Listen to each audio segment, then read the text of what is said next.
In the shadow of war, a most unlikely rescue unfolds. Not of a spy, not of a soldier, but of a cow. This is the story of bravery, absurdity, and a bloodline worth fighting for. From occupied soil to the English shore. Hi, I'm Danny Bull, and this is a dramatized radio of Appointment with Venus, the original novel by Jerrard Tickell, 1951. As war rages across Europe, a quiet island under enemy occupation holds a most unexpected prize. A prize cow named Venus. When British intelligence learns the Germans intend to claim her, a daring rescue mission begins. It's a tale of courage, wit, and an unusual appointment with destiny and with Venus. You're about to step into a classic world of vintage radio mystery, full of suspense, smart talk, and razor-sharp dialogues. If you love vintage radio mysteries and classic noir, subscribe to the channel BTC Radio and Audiobook, where we keep these voices from the shadows alive. And if you'd like to support us, scan the PayPal QR code on your screen. Every donation helps us restore and upload more rare episodes just like this one. Now light a cigarette, sit back on sofa, take a breath of relax, and let's get started. They came at 10 o'clock in the morning on July the 10th, 1940. They came in a small motorboat, crossing the strait from St. Peter Port in Guernsey. They were led by Captain Hans Weiss of the 10th Regiment of Panzer Grenadiers, with his sergeant, Feldwebel Kurt Vogel. 2 of them, and a handful of soldiers. That's all it took to conquer Armorel, the most beautiful of the Channel Islands. My home.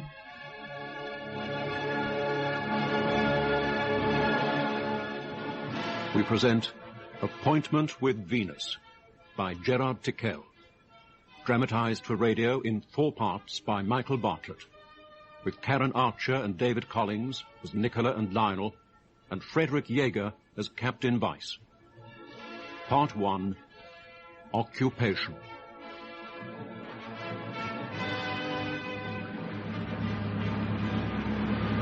Sergeant? Yes, Captain? We shall be alongside in about a quarter of an hour.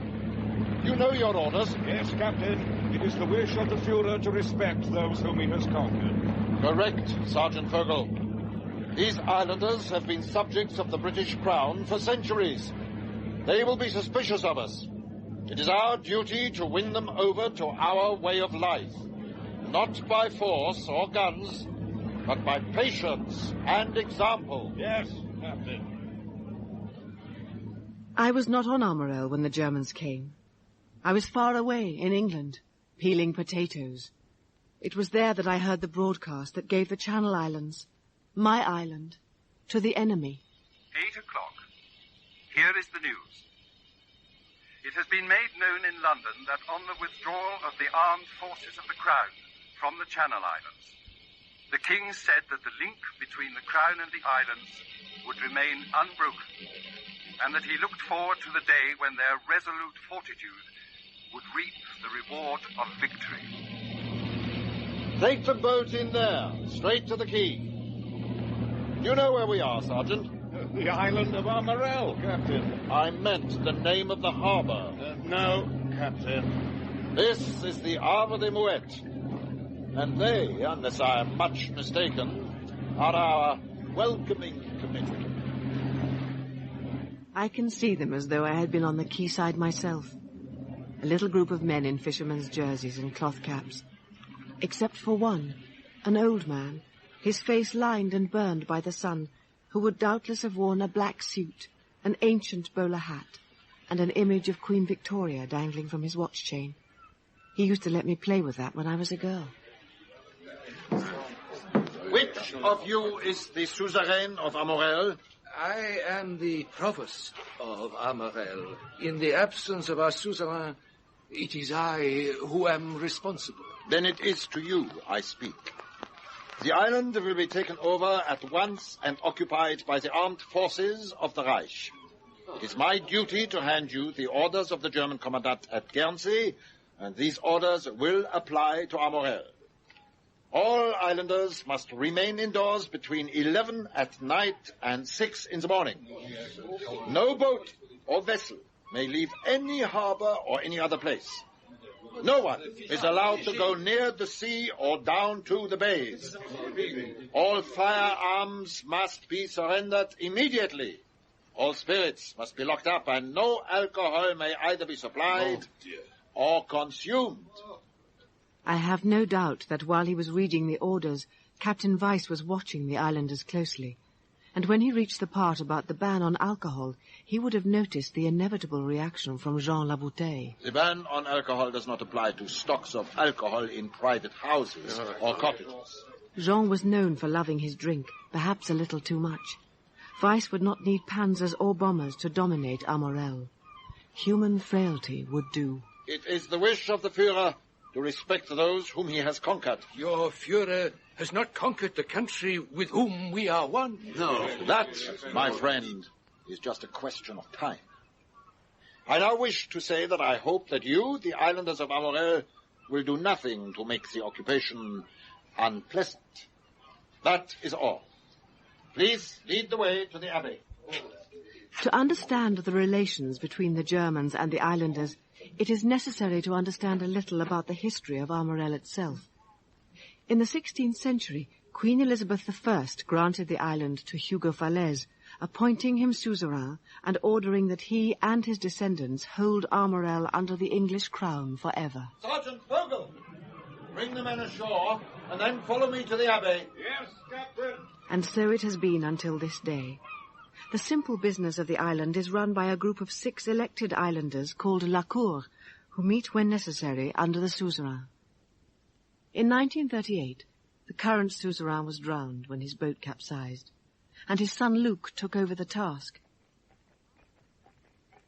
Armorel continued as it had for 400 years, more or less oblivious to the rest of the world. But drums were beating in Europe. They were prepared at once to withdraw their troops from Poland. A state of war would exist between us. I have to tell you now that no such undertaking has been received, and that consequently this country is at war with Germany. On the day war was declared, a special meeting of La Cour was held, and Luc Fallaize handed over the island and the guardianship of its people to the provost. Within the hour, the suzerain and his sister sailed out of Havre des Mouettes on their way to battle. The weeks passed. Weeds grew in the Abbey Drive. Then, with the advent of summer, news of attack and defeat reached the islanders, together with a new name, Dunkirk.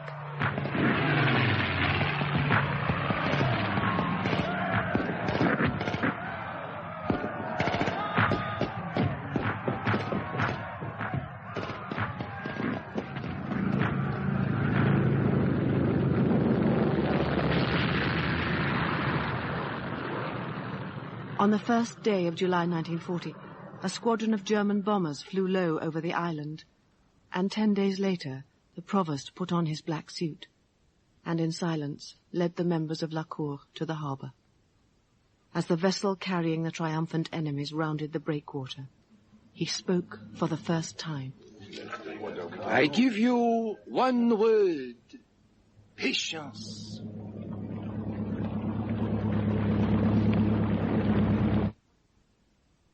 And how do I know all this? How can I, who was far away in England, understand this little society? I know because they are my people. I am Nicola Fallaize, sister of the suzerain of Armorel. You will please show us over the house.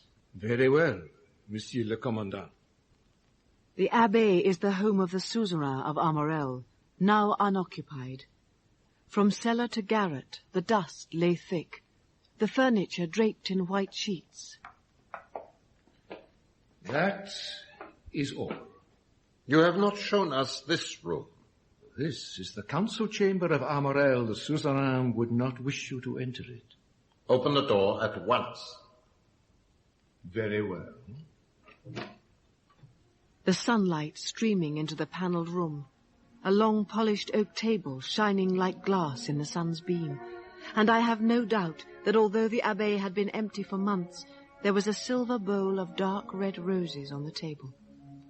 How comes it, my friend, that in a silent and neglected house, one room alone is prepared for visitors? This is the council chamber of Armorel. It is not prepared for visitors. It is prepared for the return of the suzerain. It would make a good office for me as the commandant of Armorel. It awaits the return of the suzerain.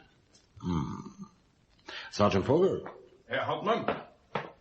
Take the dust sheets off the table in the dining room. That will be my office and orderly room. This council chamber is to remain undisturbed. Zu Befehl, Herr Hauptmann. I think that Monsieur le Commandant has made a wise decision. I do not seek your approval. I demand your obedience. Come. What is your name? I am the provost of Armorel. You prefer to be addressed by your office and not by your name? Yes, it is the custom of the island. I will be frank with you, Monsieur le Provost. We seek your goodwill and your cooperation. We will respect your customs, but we will not tolerate obstinacy or obstruction.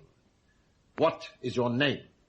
My name is Jacques le Cheminot, provost of Armorel. Thank you.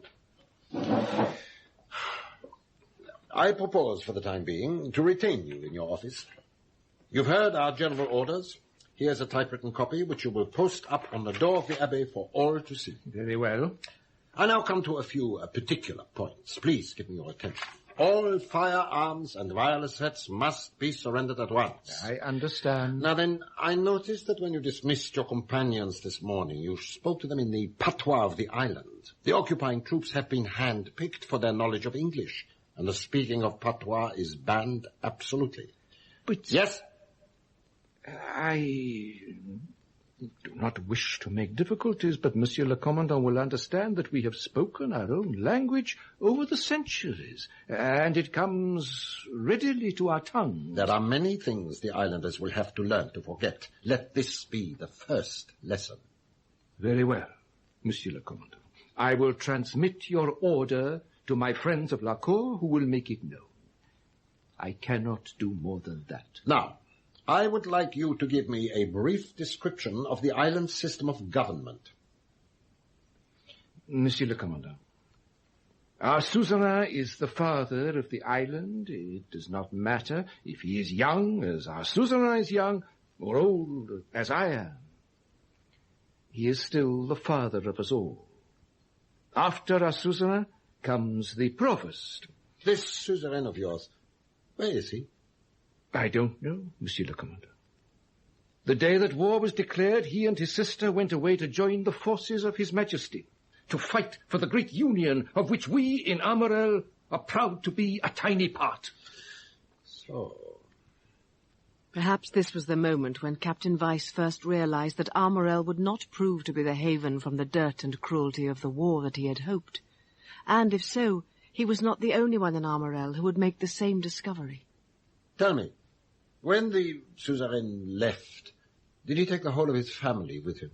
One member of the suzerain's family remains in Armorel. Only one. Oh? Who is that? Lionel. Oh, Lionel.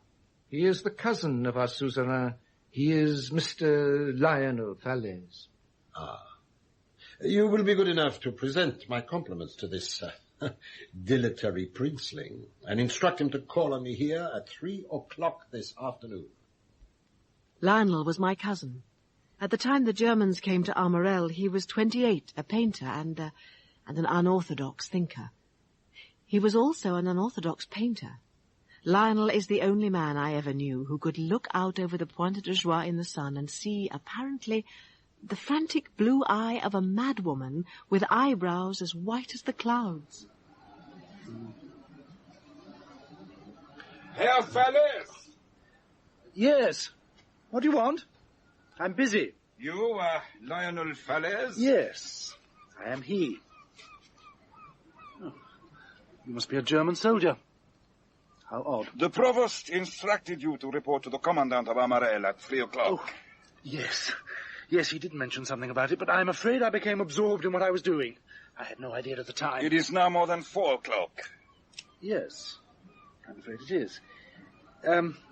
I say, would you mind pointing that idiotic thing somewhere else? It might be loaded. It is loaded. Well, then put it away like a good fellow. It might go off. You will come with me to the Commandant at once. Look here, I take it that your Commandant will be staying here for a while, hmm? The point is that I have waited for weeks for that quality of light over Sark. You see, it's incredible, isn't it? Texture like tweed. So, would you ask your Commandant if I may call on him in about, an hour and a half? You are insolent! In Poland, you would be flogged and then shot. Insolent? No. Absent-minded, yes.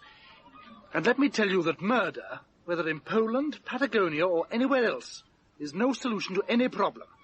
Assassination is... Oh! Oh! Oh! I think I would like to meet your Commandant and apologize for my apparent discourtesy.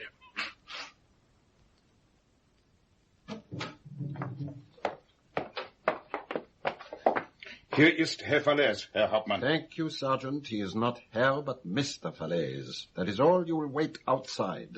Zu Befehl, Herr Hauptmann. Won't you have a cigarette and sit down, Mr. Fallaize? Oh, thank you. I don't smoke, but I should like to sit down. Please. I must apologize for being late. I was painting, and in Armorel punctuality is not one of our virtues. Time is our servant, not our master. Believe me when I say I did not wish to be deliberately rude. Now, I see that you have had a slight accident, Mr. Fallaize. Yes, I slipped. It's nothing much. It will heal. May I offer you a little brandy? No, thank you. This is nothing. While waiting for you, I confess that my curiosity got the better of me, and I spent a profitable half hour amongst the pages of that admirable reference book, Who's Who. I see that you were born in 1912, and that you were educated at Winchester and St. Jude's College, and that you are a B.A. Oxon. What are you doing in this remote island? I live here because, as a conscientious pacifist, I refuse to have anything to do with this lunatic war. Here, until you came today, I was a free man. I could paint the things my fingers wanted to paint without a lout in uniform, any country's uniform, yours or mine, telling me where I must or must not go. And because you are a free man, you stay here while your country is at war and paint pretty pictures. My pictures are not pretty. I hope they're significant. I am no art critic, Mr. Fallaize, but I find it difficult to believe that you can sincerely think as you claim. Shall I tell you what is in my mind? Please do. I am wondering if you are here for a purpose. What purpose? To work in secret for the British government. Well, you must come to tea and see my false beard. It is no subject for laughter, Mr. Fallaize. I have a great respect for the British intelligence service. I am not a spy. I live on Armorel for no reason other than to put onto canvas what is in my vision and my mind. I regard war as a form of mass insanity, and I refuse absolutely to have anything to do with it. And it's as simple as that. Oddly enough, I'm inclined to believe you, against my better judgment. But you have not yet explained to me how you cut your lip. I slipped. That's all. It was an accident. I have only myself to blame. I think that you may well be what the English call a gentleman, Mr. Fallaize. There is no discussion so trivial as that of social distinctions. In England, such conversations are confined to the servants' hall. Have I your permission to leave? Of course, Mr. Fallaize. We will meet again, many times. By the way, my name is Weiss, Hans Weiss. In the new conditions, I most sincerely hope that you will continue to confine your activity on the island to painting. I have no activity other than painting. I ask only to be left alone. Goodbye, Mr. or should I say, Captain Weiss. Auf Wiedersehen, Mr. Fallaize. Dear Lionel, always convinced he was the one in step, and the other 99 were wrong. Sergeant Vogel. Yes, sir. Did you strike Mr. Fallaize, Sergeant? Sir, Did you strike him with your fist? Sir, Mr. Fallaize was insolent.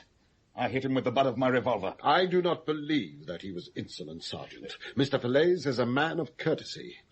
When you hit Mr. Fallaize with the butt of your revolver, did he expect the blow? No, sir. And did you expect that blow? No, sir. It is fools and bullies like you who make the name of the Reich hated in the world. You have given an Englishman the right to talk to me, a German officer of the servants' hall, and I have no answer. That is what you have done. If ever you lift your hand again to a living thing on this island, I will shoot you like a dog. Now get out! Yes, sir. I suppose that whenever I think of the Germans on my island, I think first of the provost and then of the cour. Men no longer young, wise in the ways of Armorel, but less so in the ways of the world, having to deal with a situation for which they had no experience and nothing to guide them except common sense. Welcome, my friends. There is little for me to tell you that you do not know. All firearms and wireless sets are to be surrendered. I have thought deeply about this and have decided that one wireless set must be kept back. Mine is now in a safe place. And I will listen to London and pass on the news to you, and so the island will know the truth. They are saying in the village that the German officer saw Mr. Lionel this afternoon. That is true. I do not know what passed between them, but I am sure that from Mr. Lionel we have nothing to fear. Baptiste the cowman will continue to work the farm of the Abbé, and he will see and tell us of the movements of our enemies. Now, there is one further thing. We of La Cour are a chain, but the strength of a chain lies in its weakest link. In this difficult moment, I speak to you alone, Jean. You are a good man, but when your thirst is on you, you could destroy us all. We are about to drink a glass of rum in honor of our suzerain. I beg of you to let that be the last glass you drink until our suzerain comes back to us. Oh, it will be so, Monsieur le Provost. I have been foolish in the past, and now it is finished. You promise this before La Cour? I promise. In the name of God. Bravo, Jean. So be it. I am well pleased, Jean. My friends, is there anything else I can tell you? The German officer, what is he like? I think he is a good and honorable man. In his heart, he will not like the things he may do. Only time will show. We must be patient and watchful. And that was the first day of the German occupation of my island. But it was also the beginning of an unusual series of events in which I myself was deeply involved. As far as I can tell, the next part of the story took place 4 days later in the Ministry of Agriculture and Fisheries in Whitehall, in London. I am not sure I have understood you correctly, Carruthers. No, sir. This file, which you insisted I read urgently, appears to concern a cow. Yes, sir. A bovine aristocrat rejoicing in the name of Venus de l'Abbé. Is one correct? You are correct, sir. Then may one ask in what way one is involved in the welfare of this lactivorous goddess? Well, sir, Venus is in calf to a bull called Mars. Venus is an animal of flawless pedigree. But then the animal shall have the most skilled veterinary attention. A bovine gynecologist will assist at the confinement. No trouble or expense shall be spared. Just as well, sir. I beg your pardon? Well, it may interest you to know, sir, that Venus is on the island of Armorel, and the Channel Islands are now occupied by the Germans. Oh, dear me. Nobody ever tells me anything. Venus and her unborn calf are therefore Hitler's prisoners, unless... I can imagine the expression that must have crossed the civil servant's face as the point finally dawned. I hope I have misunderstood you, Carruthers. I should like your permission, sir, to put the file across to the War Office for action. You ask me to go to the War Office at a time like this, when at any moment London may become a smoking ruin, and the Gestapo could be drinking beer in Dover pubs? That's how bad things are. I know that, sir, but these two, the one living and the other in the womb, are of incalculable value to the future of British pedigree breeding. And suppose your Venus were to bear a female calf? Surely the strain you so ardently desire would eventually be dissipated. For the preservation of the strain, a bull calf is essential. Am I correct? Indeed you are, sir. But in Armorel, it has been known for centuries that if a calf is conceived when the tide is on the flood, it will be a bull. Oh. If a cow is served during the ebb tide, she'll cast a heifer. With Venus, nothing was left to chance. She was led to her mate on a day when a southwest wind packed a spring tide halfway up the cliffs of the island. A bull calf is assured. I will speak frankly. In my opinion, your enthusiasm has outrun your reason, Carruthers. Oh. To put this file officially to the War Office at this juncture is to invite ridicule. But, sir... On the other hand, who am I to dissuade you from having unofficial and unrecorded conversations with the soldiery? In times like these, all things are possible, and it may be that you will find someone in authority who is as chivalrous as you are yourself. Oh, thank you very much, sir. But it wasn't just in London that interest was being shown in Venus and her calf-to-be. On Armorel, where the Germans and the islanders were learning uneasily to live side by side, the commandant was inspecting the Abbé herd. This is a beautiful animal. Baptiste will be here soon, Monsieur le Commandant. He will be able to answer your questions. Baptiste has been the cowman at the Abbé for as long as I can remember. I cannot imagine what he felt that afternoon when he saw a stranger examining Venus. And it must have been even more surprising to realize that the German had the air of an experienced farmer. How old is this animal? 3 years, 11 months, and 10 days, monsieur. So, and when is she due to calve? In 14 days, monsieur. I think she will be a day or two late. Huh? Would you stand back, please? I wish to take some photographs of her. Monsieur le Provost, I do not understand why. Baptiste, have patience. I will see no harm comes to her. Ausgezeichnet.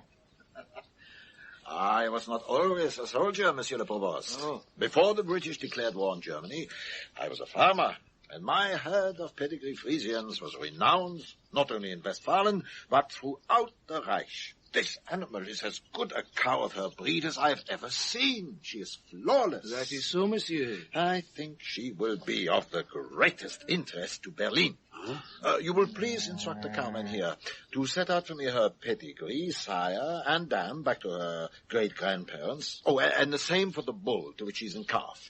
I would also like her milk yield over a year and percentage of butterfat content. Is it understood? It is understood, Monsieur le Commandant, but this cow is known to all of us, and her calf could be very precious to us. May one ask... You may ask nothing, Monsieur le Provost. If I were to answer you as a farmer, I would speak with a sympathy which, as an officer, I am unable to show. Please, give your orders to what is his name? To Baptiste. Monsieur, his English is bad. May I speak to him in patois? Yes. Baptiste. The Commandant requires the full pedigrees of Venus and Mars. He also requires her milk yield and percentage of butterfat. Oh, look. If you are clever, you will know what to do. But I can only tell the truth. Then what will happen to Venus? You are a fool, my old friend. Give the figures to me, and I will present them to the German officer. All will yet be well. Oh, if Monsieur le Provost says I so. have given your orders, Monsieur le Commandant. Baptiste understands. Good. Now we will look at the animals in the next field. They will suffer by comparison with this elegant goddess. Come. Very well, Monsieur le Commandant. Oh, my Venus. They will want to take you away to Germany. But you will not go. No, you will not go to Germany. You will not go. You will not go. As the Germans swept across Europe, they had taken prisoners of many kinds, but surely none so strange as a pedigree cow. And even stranger, perhaps, was the fact that for this cow, I was about to risk not only my life, but the lives of many people very dear to me.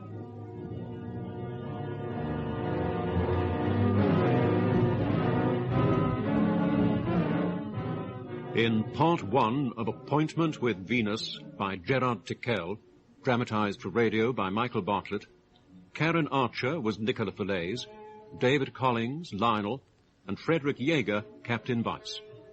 Hugh Dixon was the Provost, Michael Tudor Barnes, Sergeant Fogel, William Simons, Jean Laboutte, and Michael Deacon, Baptiste. Lawrence Payne and Steve Hodson were Petherton and Carruthers. Venus was played by Percy Edwards, and other parts were played by members of the cast. Technical direction was by Chris Lewis, assisted by Nick Heron and Dave Howe. The production assistant was Nicky Hildebrandt. This was a BBC World Service drama production, directed by David Hitchinson.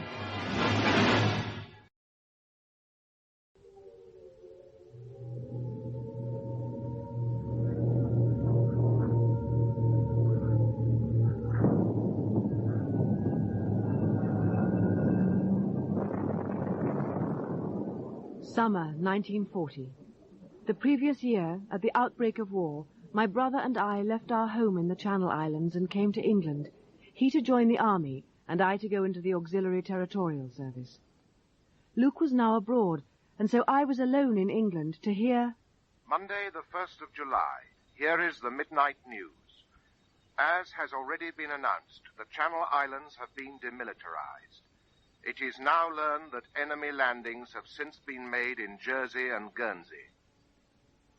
A few days later, the Germans landed on my island, Armorel, effectively making prisoners of all the friends I'd left behind, including my cousin Lionel, a pacifist and a painter. And then there was Venus. Venus de l'Abbaye was a pedigree Guernsey cow currently in calf. She and her babe-to-be were very valuable, and someone in London had decided that the Germans could not be allowed to keep her. And so, although I didn't know it at the time, I was about to become involved in a secret mission into enemy-occupied territory. A mission to rescue a cow.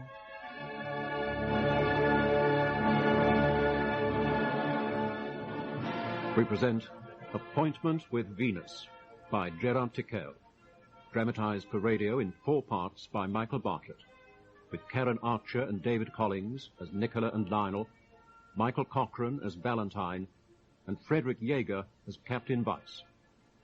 Part 2, Venus Observed.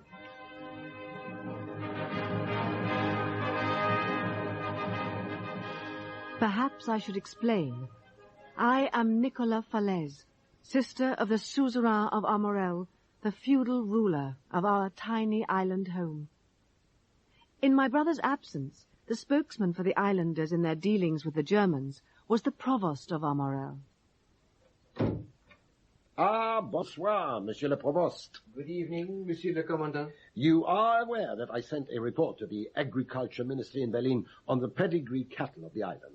Yes, monsieur, I was aware of this.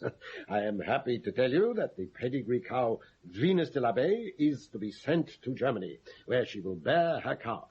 Compensation, in Deutschmarks, will be credited to the account of the absent suzerain. But our suzerain will not wish Venus to go to Germany. He will wish her to calve here, for the good of us all. I do not speak with 2 voices, but with 1.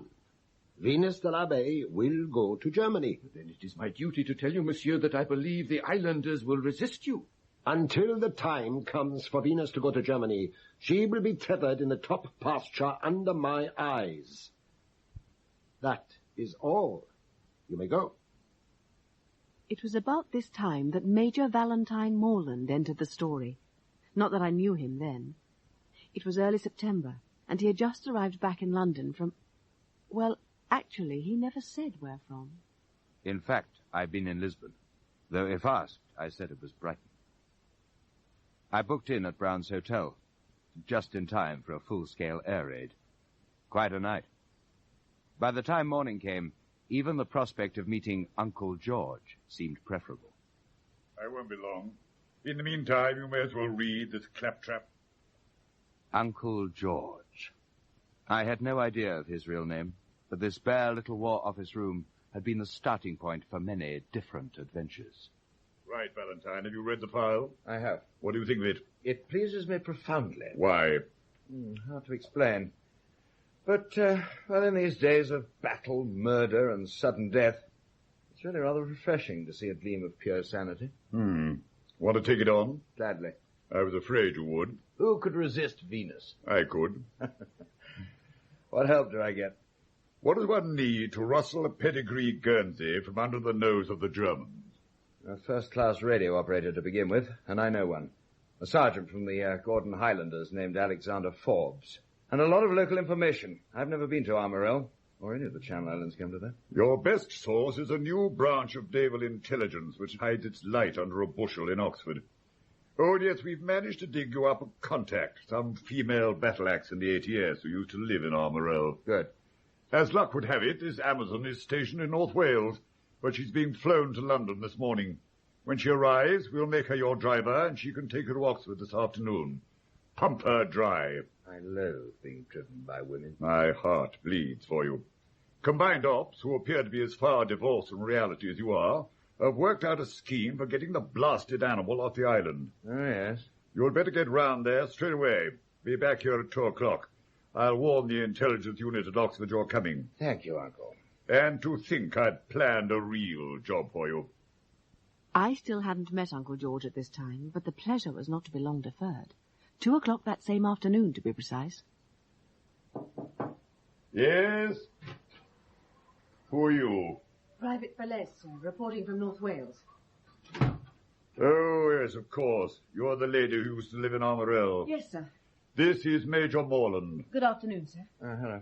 Have you been allotted a staff car? Yes, sir. Good. You'll drive Major Morland to Oxford this afternoon and take orders from him until further notice. He'll be at the staff entrance in 5 minutes. Very well, sir. If that's a battle axe, I'll gladly be cut to pieces. Oh, attractive, was she? I'm afraid I didn't notice. They all look alike to me in that ghastly uniform. There are times when I despair of the continuance of the human race. How'd you get on with Combined Ops? Oh, very enthusiastic lot.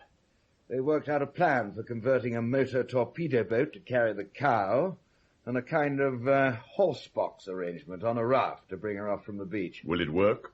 With luck, we should get away with it. You don't want luck. You want a straitjacket and a padded cell. Okay, the file's all yours. There you are. Operation Venus. Colonel Dunn at Oxford is expecting you. Get what you can out of that young woman on the way and report to me here when you come back. Contrary to my expectations, she drove very well. So much so that by the time we were approaching Beaconsfield, I told her so. Oh, beginner's luck, sir. I never even saw a car until I was 14. Huh? Well, why not? I lived on the island of Armorel. We're rather backward there. No 20th century delights like cars or motorcycles. I only learned to drive when I joined up. Armorel's one of the Channel Islands, isn't it? Yes, sir. Jersey, Guernsey, Alderney, Sark, and Armorel. Tell me about it. Well, it's a small island, about 300 people. Most of the islanders are either farmers or fishermen. Pleasant scenery? But there's a steep hill, Colline des Mouettes, which winds up to a plateau from the harbour. At the north of the island, there's a passage between the rocks called Le Couloir du Diable. Nasty place. A lot of ships have come to grief there. Go on. It's odd how fond you can be of a few fields. There it is. Well, the cliffs are very high, and there's only one harbour, although I know a dozen landing places. There are 2 languages, English and our own patois. Do you speak it? Yes, of course I do. What else would you like to know? Tell me about a place called La Pointe du Joie. Pointe du Joie? Well, I know it well. My cousin Lionel and I used to swim there when we were small. Well, you go past the Abbey along a good road, and then it becomes a path which leads down to the sea. There used to be a landing place there because there's deep water, but it isn't used anymore except in an emergency. Ah. Tell me, sir, how do you know about the Pointe de Joie? When did you get away? Well, I didn't get away. When the war began, my brother and I just left. He joined the army, and I joined the ATS. They taught me to drive and then made me into a cook. Their digestions have suffered ever since. But getting away was as simple as that then. Are your parents still there? Oh, no, they're both dead. There's only my brother and me. My cousin stayed on Armorel. He's a painter, and, well, Lionel doesn't see the war the way Luke and I see it. Tell me more about him. Well, I haven't seen or heard of him since I left Armorel. Uh-huh. Well, we're here, sir. Right. Now then, I shall be about an hour, so would you like to have some tea and be back here at 5? Tea seemed like a good idea. It was obvious that my abrupt transfer from North Wales cook to London driver had something to do with Armorel. But why did he ask about Lionel? And the Pointe de Joie? Well, Morland, I gather you're in search of some local colour on the island of Armorel. Yes, sir.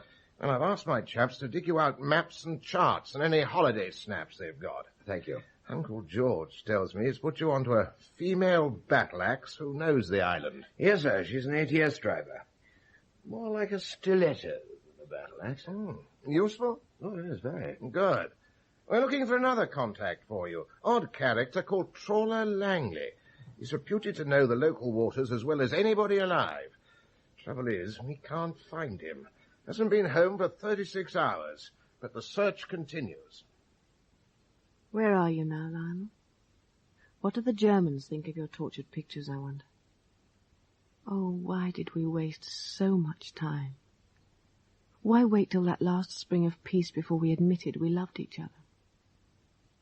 Do you ever stop and remember that evening when I called in at your house and found you gazing at that weird painting that seemed to be all skulls and misshapen men? What do you think of that? What is it? It's called Vibrations on a Theme. It was hideous. I didn't know what to say. Nicola? Yes? If war comes, what will you do? Go to it, I suppose. They won't let me do much. I'm a woman. I know you're a woman. By God, I know you're a woman. Not quite the words I dreamed of, but the meaning was plain.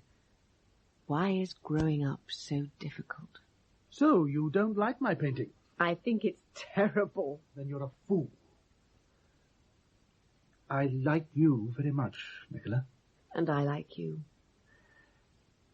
I don't want you to go to the war. Can't you see that it's only if young people like you and me make a stand that the vile old men who want to destroy us can themselves be destroyed? Can't you see that? But I couldn't see. All I saw, my darling, was that the man who loved me kept on talking when he should have been holding me in his arms. And we had so little time left before the moment came to say goodbye. So? I'm off to be a hired assassin, Lionel. When I come back, you must paint me in my uniform. I can't go with you. Of course you can't. I see that. Bless you, Nicky. Come back soon from your bloody war.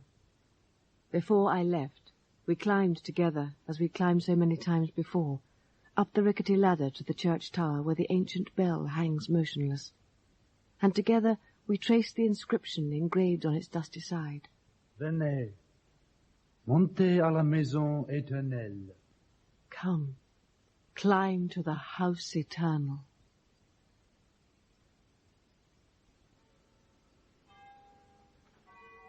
Ah, 5 o'clock, sir. My car will be waiting. Oh, of course. Well, that's the best we can do for you until we track down the redoubtable Trawler Langley. Where can I find you tonight? Well, I'm living at Brown's Hotel, and I thought I'd probably dine at the Epicure in Soho. Right. If anything happens, I'll ring you there. Best of luck on your trip. Keep your feet dry. I'll do my best. Goodbye, sir.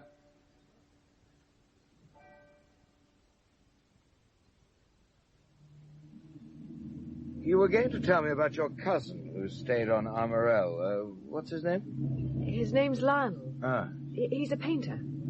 I don't think I want to talk about him very much. But I'll tell you anything else you want to know about Armorel. Fine. Tell me about your cattle. Our cattle? What a curious question. Well, as a matter of fact, we're rather smug about our cows. They're pedigree Guernseys, you know. Oh, I see. The point is, are they nice, quiet, obedient cows? Very nice, very quiet, and most obedient. Why? Oh, just wondered.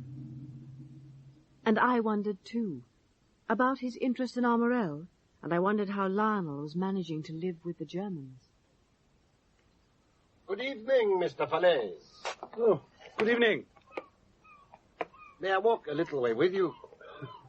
You're lord of all you survey. Who am I to stop you walking where and with whom you like? You are not very gracious, Mr. Fallaize. No, I'm not. I'm sorry. Do walk with me. How goes the painting? Well, one of the prerequisites of decent work is a sense of freedom. One can hardly say that obtains in Armorel. The occupation of the island is a military necessity, forced upon us by England's declaration of war. Oh, I think you will agree that I've tried to make our presence as unobtrusive as possible.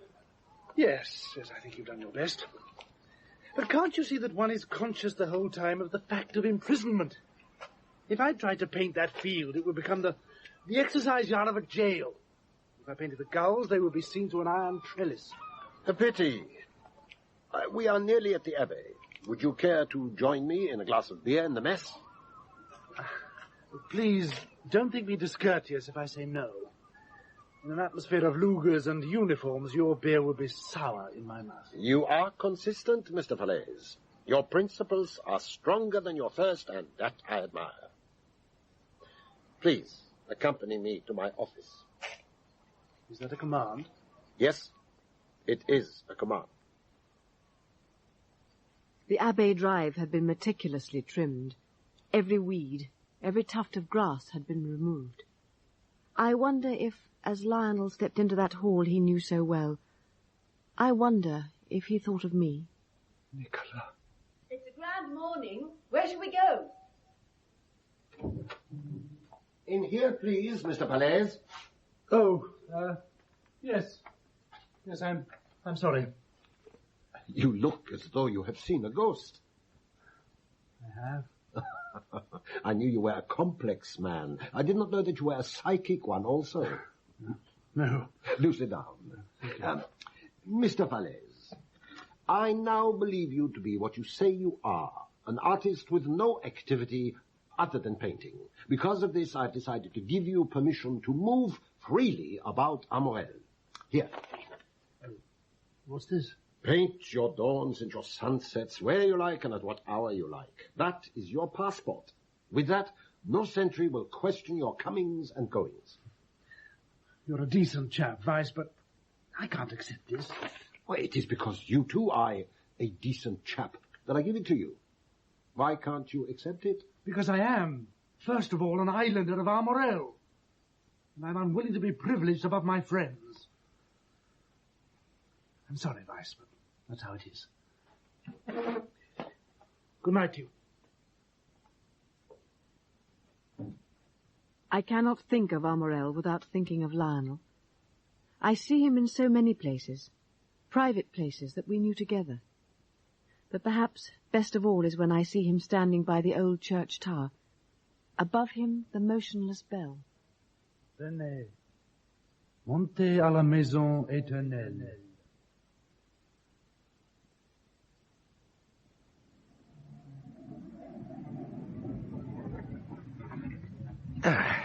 Well, thank you for all you've told me, Miss Fallaize. I suppose you wouldn't care to dine with me tonight? Well, I'm not sure. Of course, if you have other arrangements. No. Would you tell me one thing to satisfy my feminine curiosity? Certainly, if I can. Is this what might be called a normal invitation, or is it given because you want to find out more about the geography and cows of Armorel? Well, I admit the idea first came to me as a means for further interrogation. But that was a long time ago, before we even left Oxford. And now you may take it as a normal invitation. I see. In other words, I would ask you to dinner, even if you've never been nearer Armorel than Waterloo Station. Well, in that case, I'd love to come. I watched the Humber Snipe drive away along Whitehall, and suddenly realized that I was looking forward to the evening with anticipation. But first, Uncle George. Well, how'd you get on? Splendidly. How about that ATS cook? She any good to you? Miss Fallaize is a living encyclopedia Armoreliana. There seems to be practically nothing she doesn't know about the island. So I should damn well hope. The intelligence boys have done their usual trick of coming up with the information we want 24 hours after we wanted it. They have finally got round to identifying your island-born blonde. Who is she? You are moving in high society, Valentine. Huh? Nicola Fallaize is the daughter of the late suzerain of Armorel, and the sister of the reigning chap. Well, he's no use for us. Long-range desert group too far away. But her family actually bred the cow. Now, where is she now? Nicola, not the cow. Putting the car away. Then we're meeting for dinner. Are you? Do they all still look alike in that ghastly uniform? Oh, by the way, I sent for your Gordon Highlander, radio operator. He's coming south tonight. Come and see me tomorrow morning if you both survive the blitz. One thing, Uncle George. If you think I'm taking that young woman with me to Armorel, you're making a great mistake. Am I? Off you go to dinner, and don't start bellowing like a bull. Yet. Good night. I was 10 minutes late at the restaurant. Hello. And when I did arrive, he didn't recognize me. Gosh, what a metamorphosis. This is my battle dress number 2. Designed to knock the enemies sideways? Or friends. I'm reeling already. May I order you a drink? I'd love a dry martini. You shall have it. I hope you haven't got to hurry home or anything. I've got several things to talk to you about after dinner. I thought you might. May I tell you that you look exactly like who you are? Oh? The Princess of Armorel. You might have told me. You didn't ask. Anyway, I think you're more interested in things than you are in people. Am I? Well, I used to be. Now, may I suggest pâté maison, followed by coq au vin and a bottle of Ponte Cane. Now, would you like that? Very much indeed.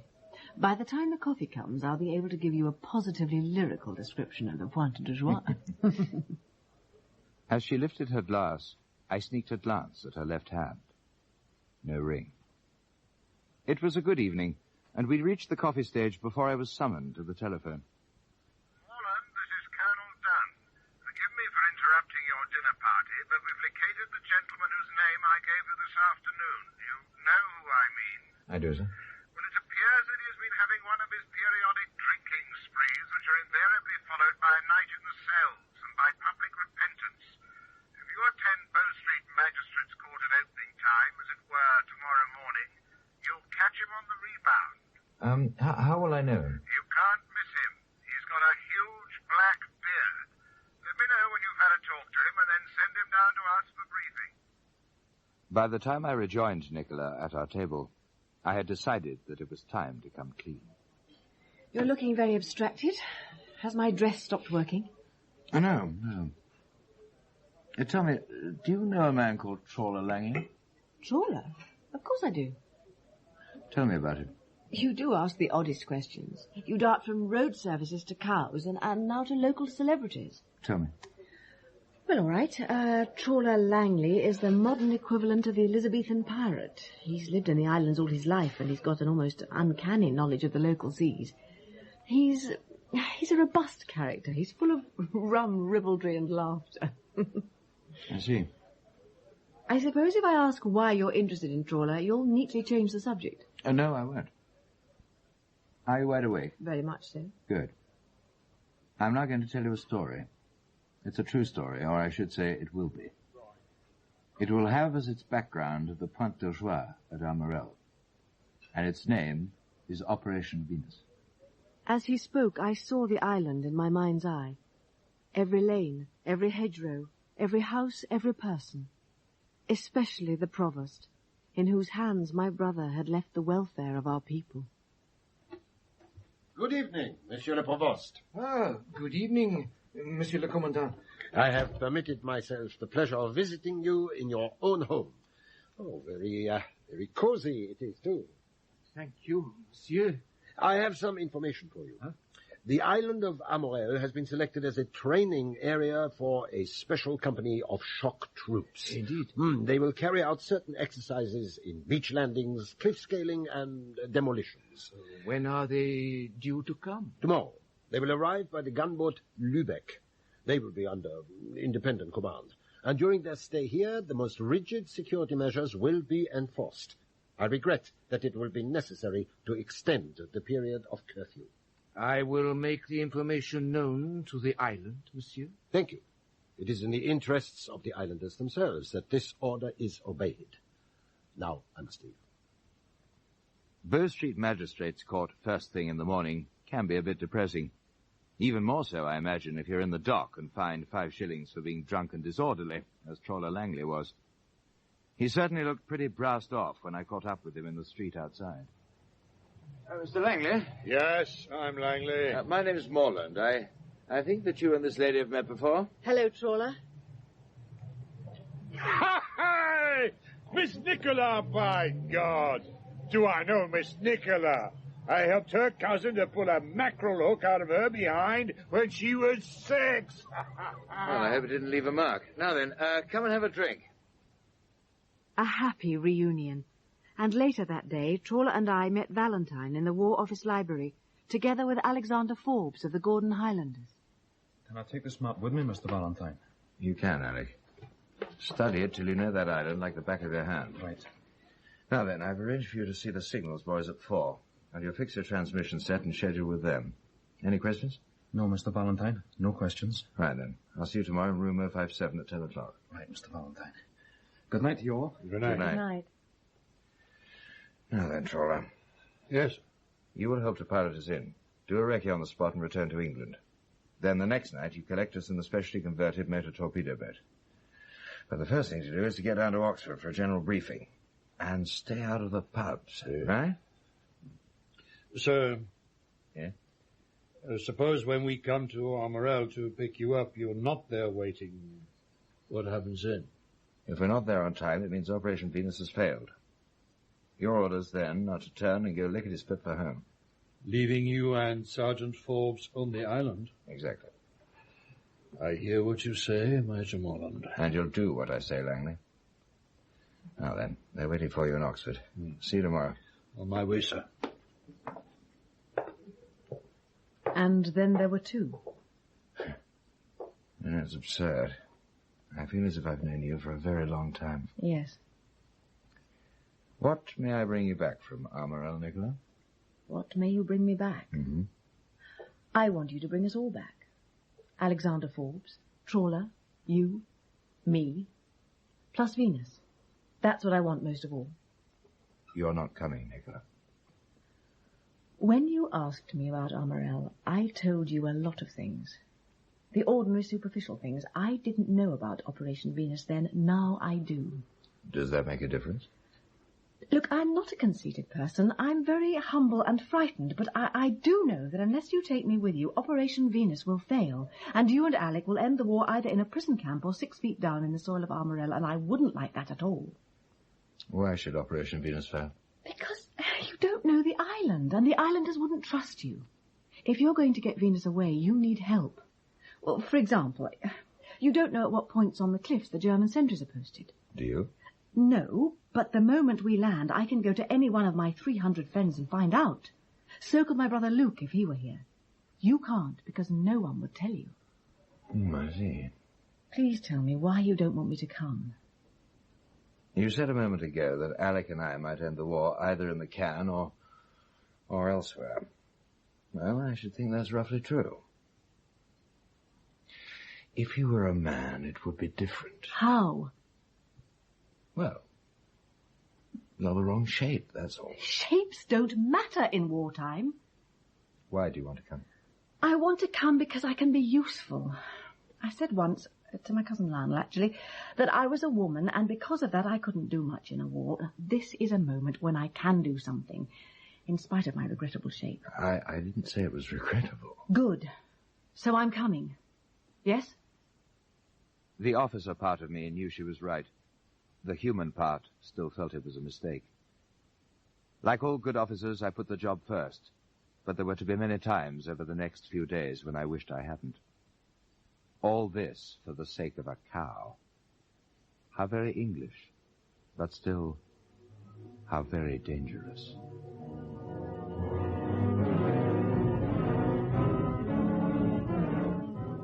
In Part 2 of Appointment with Venus by Jerrard Tickell, dramatized for radio by Michael Bartlett, Karen Archer was Nicola Fallaize, David Collins, Lionel, Michael Cochrane, Major Valentine Morland, and Frederick Yeager, Captain Weiss.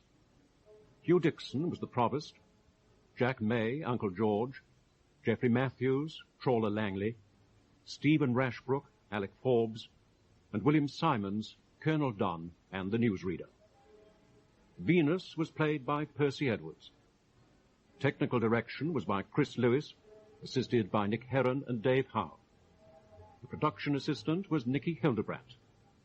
This was a BBC World Service drama production, directed by David Hitchinson.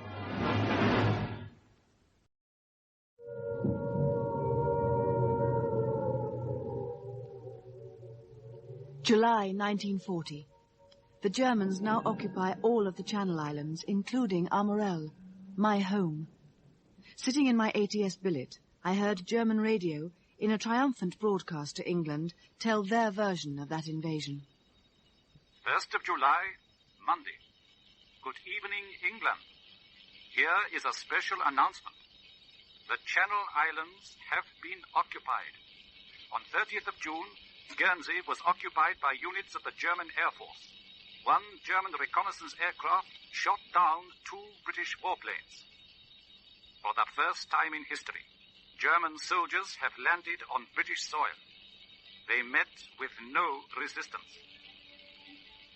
Among those now under German rule on Armorel were my cousin Lionel, a painter and a pacifist. And, of course, Venus. Perhaps I should explain. I am Nicola Fallaize, sister of the suzerain of Armorel, the feudal ruler of our tiny island home. And Venus? Venus de la Baie is a pedigree Guernsey cow, currently in calf. She and her babe-to-be are very valuable, and it was decided that the Germans must not be allowed to keep her.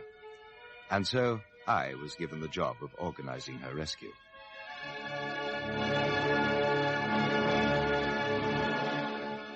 We present Appointment with Venus by Jerrard Tickell, dramatized for radio in 4 parts by Michael Bartlett, with Karen Archer and David Collins as Nicola and Lionel, Michael Cochrane as Valentine, and Frederick Yeager as Captain Weiss.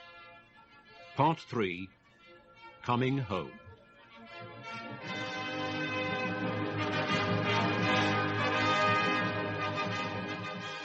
I am Major Valentine Morland, and my companions in this bovine kidnapping were Alexander Forbes from the Gordon Highlanders and Trawler Langley, native of Armorel and seaman extraordinary. There was also Nicola Fallaize, who persuaded me, against my better judgment, that her presence was essential. Although I think she had a moment's doubt when she first saw the submarine that was to transport us to her home. Is that it? Yes? It looks awfully small. Submarines always do, Miss Nicola. And curiously enough, you'll find it's better inside. Yeah, a matter of opinion. The captain was a young, bearded lieutenant who was quite clearly very envious of Trawler's luxuriant whiskers. We'll be shoving off almost at once. We'll stay on the surface for as long as we can because there are some complicated minefields about, and navigation underwater through minefields is rather a bore. Not that much fun on the surface either. No. Well, you should find it quite comfortable down here, if a little stuffy after a bit. Oh, that's all right, Captain. We'll manage. Good. Now, we hope to put you ashore at a place called, Le Petit Pigeon. Yes. After that, we'll submerge again and push off to a point 35 cables west of the point and lie doggo for exactly 30 minutes. Then we'll surface, pick up the gentleman in the beautiful beard, and beat it for England. All clear? Very clear. There are biscuits and cocoa in the galley, and drinks in the locker. I was unaware until this moment that one of my passengers was to be a woman. All I can say is that I take up my hat to you, madam. Now, if you'll excuse me. Well, what do you know? A bottle of gin here, looking for a home. We'll save that up for the return trip, trawler. It's good for seasickness, Skipper. Put it back. I had wondered if I'd be nervous when the submarine dived, but when the time came, I barely noticed it. Valentine had kept us all busy studying the map of Armorel. Well, Alec, do you think you can find your way around the island now? Provided the maps are accurate, yes. Good. Now, Langley, you know your timings? I do. What are they? You, Miss Nicola, Forbes, and the cow will be at the Point de Joie at high water, which is 22:16 GMT, waiting to be taken off. For God's sake, don't be late. The tide goes out there like a dose of salts, and there'll only be enough water for half an hour at the most. We won't be late. It sounds as if we're surfacing, Mr. Valentine. Indeed it does. Right. This is it.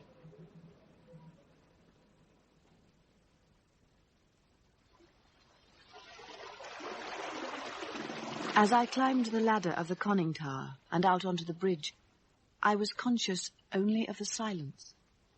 And then, as my eyes became accustomed to the darkness, I knew that I was gazing on the cliffs of my home. See you tomorrow night. And don't be late. Thanks, trawler. Good luck. I can't quite believe it. Well, we're really committed now. What's the next move? You guide us up the cliff and inland. But there may be a sentry on the cliff top, so don't make a sound as we go up, all right? I won't. If there is a sentry there, what happens? I'll cope with him, Miss Nicola. Don't worry. The path up the cliff was steep and stony. Try as we might, the occasional noise was unavoidable. Wait.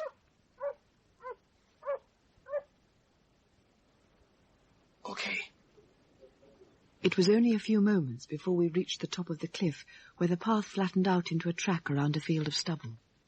This was the first high point of danger. All clear. Luck's still with us. Now we take this track and cross the Sevriers farm.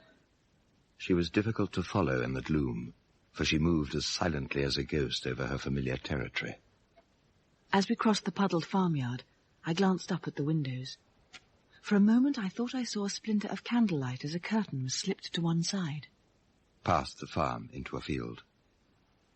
There was something ominous in the silence, but we followed Nicola as she climbed a stone wall and moved into a patch of gorse. See over there? That's the Abbey. I see. And to the left is what might be called the Temple of Venus. The stables, yes. And we have to cross a road to get there? Yes, and go past the Abbey gates. There's no other way in. Then there's only one way to do it. Now then, you come between us, Nicola. Alec, you'll have to shorten that long stride of yours. Ready? All ready. Good. Then by the left, quick march. As if led by the massed pipes and drums of the Gordons, we wheeled onto the road and marched abreast, straight towards the Abbey. We passed a shuttered cottage, swung around a bend, and the old walls of the Abbey loomed up in the moonlight. 60 yards to go. 40. 30. 20. Halt! Wer da? Gute Nacht und Heil Hitler! Heil Hitler! And then we were past. We turned the corner and approached the stables. I pushed the latch and the half door swung open. A quick fumble inside for the bolt and... Drop a drop of oil on that, Mr. Valentine. Well, here we are. Good. Honestly, Valentine, when you said Heil Hitler, my knees turned to water. Come on, let's get inside.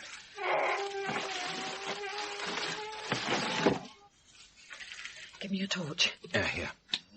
Oh, look. Thank God the bloody animal's here.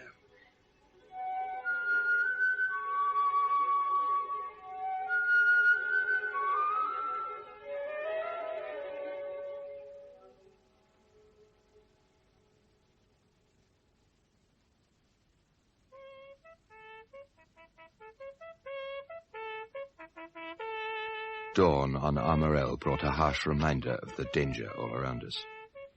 The sound of the bugle woke Nicola, and she sat up, covered in straw. Oh, we really are here. Yes, we are. Morning, Nicola. Oh, it's Dummy. Don't, Puss. He remembers me. It's nearly time, Mr. Valentine. What are you going to do, Alec? Transmit to London. We fixed the aerial while you were asleep. Okay, then. Ready, Alec? Okay, Mr. Valentine. For Uncle George from Valentine, stop. I've contacted Venus, who is in the ascent. Wait. There's someone coming. It's all right. It's Baptiste. I've known him all my life. It's quite safe. You can carry on. Bonjour, Baptiste. Qui est là? C'est vous. C'est Mademoiselle Nicola. Baptiste, c'est moi. Don't go down, Nicola. Stay in the hayloft. All right. Qu'est-ce que vous faites ici à Armorel? Now send this, Alec. Please continue to stand by. Local information coming up immediately. Nicola, quick. Lie down. Good morning, Baptiste. Good morning, Monsieur le Commandant. And how is my darling Venus this morning?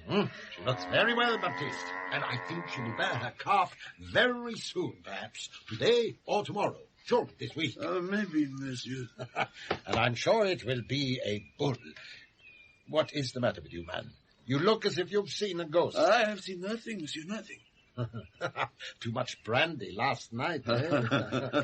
You will not take Venus out until the dew is off the grass, and then you will peg her down in the top pasture. Monsieur. She is always a joy for me to see. Soon you will be eating the richer grass of Westphalen, you and your noble son. Ow, my leg. There, dog. Monsieur. Who is there?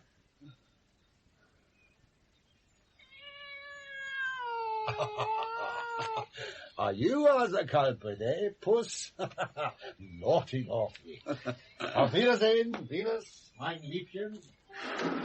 Nicola, go down and put Baptiste in the picture. Righto. Alec, quick, let's finish the transmission. Ready. Regret unavoidable interruptions. Stop. I've overheard Commandant's plan to inveigle prima donna to Reich. Stop. We'll do all possible to frustrate. Stop. Please contribute £5 to local cats home. Stop. Ends. I've told Baptiste. He'll be fine. I've got the message receive signal, Mr. Valentine. Good. Okay, Alec, get the radio packed up. Now then, this is the form. Nicola, you make your way to the provost through the gardens and the orchard. Now, how long do you think you'll be with him? Oh, half an hour, 3/4. It depends. I've got a lot to find out. Call it an hour. Alec and I will leave here separately and make different circuits ending up at this point here, see? The cops, yes. Mm-hmm. Now then, you'll meet us there in 60 minutes exactly, with as much information as you've got. Mm-hmm. Depending on what you tell us, we'll decide on how to organize the rest of the job. All clear? All clear. And don't eat all the sandwiches. Au revoir, chers amis. I had expected my presence on Armorel to cause a few surprises, but even so, I was amazed at the reaction my appearance provoked at the home of the provost. Jacques? Jacques! What is it, Marie? Come quickly. What is it? Are you ill? Oh, mon Dieu, I am not ill, but ashamed. You are dirty. You have not shaved. Where's your collar? Where's your tie? What has happened? What has happened? I will tell you what has happened. You are the provost of Armorel, and it is thus you wish to greet the sister of our Susan. What do you mean, woman? I mean that Miss Nicola has come back to us. She is in our house. Oh, Almighty God has sent Miss Nicola back to us. Oh. The sun was warm, but in the copse it was cool. In fact, the ground was still damp. Alec, give me your field glasses. There you are. As I focused on the stables we had recently left, I saw Baptiste lead Venus out into the sun and tether her. She began contentedly to munch the grass of Armorel, indifferent to the fact that where she stood was in full view of the windows of the Abbaye. Hello? You're late. You're 7 minutes late. Sorry. Not my fault. The provost's wife made him change and put on his Sunday suit before he met me. You don't know what it's like to come home to people like these. Well, that's as may be. You may count on the island, absolutely, man, woman and child. We have 300 allies on our side. I was as worried as hell. Weren't we, Alec? You were, Mr. Valentine. I am sorry. Now, may I tell you what I found out? Please do. I'll need the map. Now, there's a German sentry on the Pointe de Joie from dusk to dawn, and also other sentries here, and here, and here. Oh, lucky there wasn't one where we came in last night. They're connected to the German headquarters at the Abbaye by field telephone. Minefields are being laid here and here. Now, so far so good, but there are a number of complications. Inevitably. What are they? Well, the first one is the Commandant, Hans Weiss. He's the one we saw this morning, and as we already know, he loves Venus dearly. Yes. Number 2, the island is crawling with special troops on some kind of exercise. There doesn't seem to be much love lost between them and the regular garrison. That may or may not be useful to us. Is there a number 3? The worst of the lot, I'm afraid. There's a German gunboat called the Lübeck lying in the Havre des Mouettes. She's fast and armed to the teeth. Oh, that's not too good. Well, it's very bad, isn't it? That was an understatement. I knew Uncle George well. A hard and ruthless man, he would not risk the sacrifice of our MTB to save 3 lives. I would have to tell him about the Lübeck, but I wished that Alec and I had come alone. Well, there's nothing we can do about it, so we'll just have to carry on as planned, won't we? Yes. Alec, you make your way over the route we intend to take tonight and cut the telephone wire from the Pointe de Joie to the Abbaye. Right. I'll head for the Baie de Londines and prepare tonight's firework display. Nicola, how are we going to get Venus away from the top meadow? Well, the Provost and I worked out an idea. You know the man I told you about, my cousin Lionel? Oh, well, the long-haired pacifist painter? Yes, the pacifist painter. His hair isn't particularly long. Well, listen. 10 minutes later, I watched her walk down the hill towards the road. She reached the valley, crossed it, and began to climb the other side. She looked very small and solitary. Familiar roads, familiar fields, and yet they echoed to the feet of strangers. Soldiers. German soldiers marching up the road from the sea, stamping their boots, guns on their shoulders. I couldn't avoid them, so I waved to them instead. Valentine's example of the night before bearing fruit. A moment of fear, and then they were past, and I continued towards Lionel's cottage. Oh, my God. Nicola. I don't believe it. You told me to come back soon from my bloody war. Well, I've come.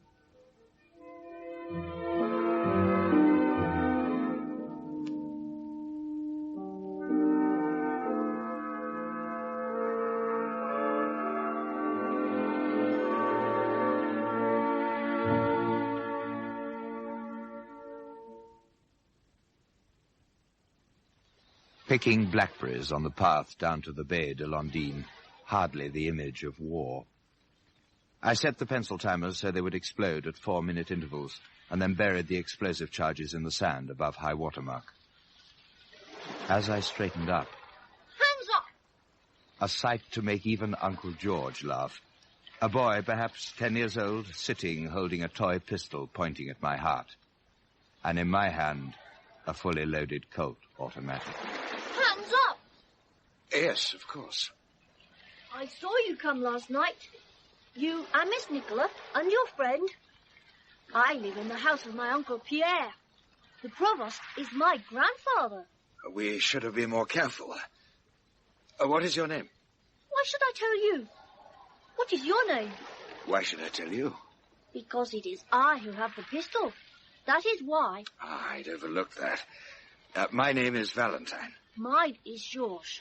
Now we know each other. Yes. Your friend is near the Pointe de Joie. He is clever and in a good place where the Germans won't see him. He is more cleverer than you, Monsieur Valentine. You are in a very bad place. Huh? Why am I in a very bad place? Because from here there is only one path. There is no escape for you when the Germans come. But why should the Germans come? Because they come here every day at this time when the weather is good to swim in the sea. Today, the weather is good. My God. It is a bad thing to say, my God. If I say, my God, my grandfather beats me. Your grandfather is quite right, and I should like to meet him. I think it's high time I got out of here. So do I. But you're too late. Listen, the Germans are coming. So they are. Quickly, Monsieur Valentine. There's only one thing to do. You must swim with the Germans. I will take your clothes, and I'll meet you round the headland. I tore off my clothes, wrapped the coat and haversack in their folds, thrust them at George, and flung myself into the sea as the boy skipped away, impishly waving to the first German as he came round the bend. It was a long swim. Clearly, I wasn't as fit as I thought I was. Every muscle in my body ached.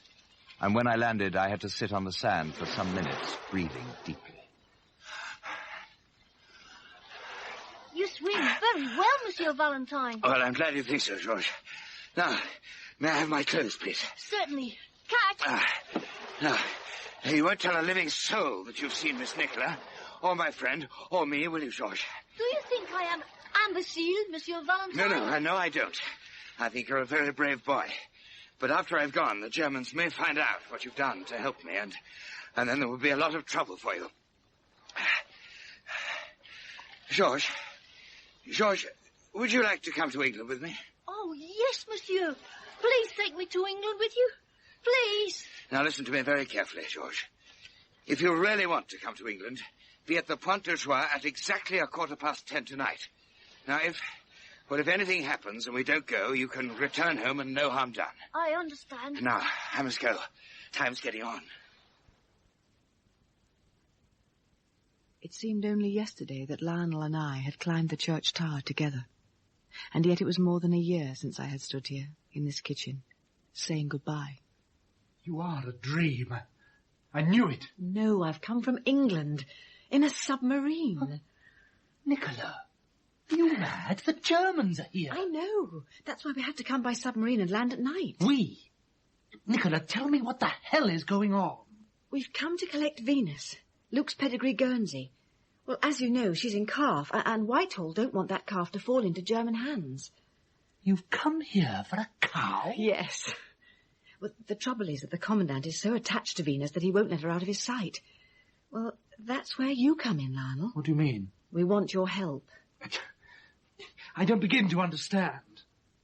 And I warn you that I will do violence to no man. Not even for you, Nicky. No one is going to ask you to do violence. I want... Oh, look, who's that out there? Who? Oh, it's only Jean Lapotet. Come out of sight of the window. What? The fewer people know I'm here, the better. Yeah. All right? Yes, thank you. Now, Lionel, I want you to paint a cow to look like Venus. What? Please don't think I'm mad. The Provost and I worked this out together. There's only one way we can get Venus away from the top pasture, and that's by substituting an inferior cow painted to resemble her markings. Nicola. Are you glad to be home? Very. No matter what happens, I'm glad to be home. And I'm very glad to see you. Now, what will I need? Of course, her surface isn't like canvas. It's all hairy. The thing I really need is poster paint, or better still, distemper. Then you'll do it. Mademoiselle, I accept your commission. Now, the first thing for me to do is to make a sketch of Venus's markings. Now, where is she now? In front of the Abbey in the top pasture. While you're making your notes, I'll go and borrow one of old Mrs. Guillaume's more pregnant cows and bring her here. Oh, Lionel, isn't this fun? It's like when we were children. Yes. But the penalty for being found out would be heavier. We get more than a beating. Be very careful, Nicola. I will, darling Lionel. Do you know, I've never called a man darling before, not even you. And we've known each other for so long. We've known each other for always. Do you remember what was on the church bell? Venez monter à la maison éternelle. Ours is the eternal house, Nicola. It should have worked. It really should have worked, fanciful scheme though it was. But I suppose nothing ever goes quite according to plan, and in this case the problems began with Jean Laboutet. Good morning, gentlemen. How many of you are there? Shallow bush. How many? Answer me, shallow. Jean had promised the provost not to touch another drink until the war was over and the suzerain and his sister returned to Armorel. A difficult promise for him to keep, but he fought temptation honourably even when the German soldiers tried to make him drink with them. Have a care what you say, you drunken fool. Me? Why should I ever care for shallow?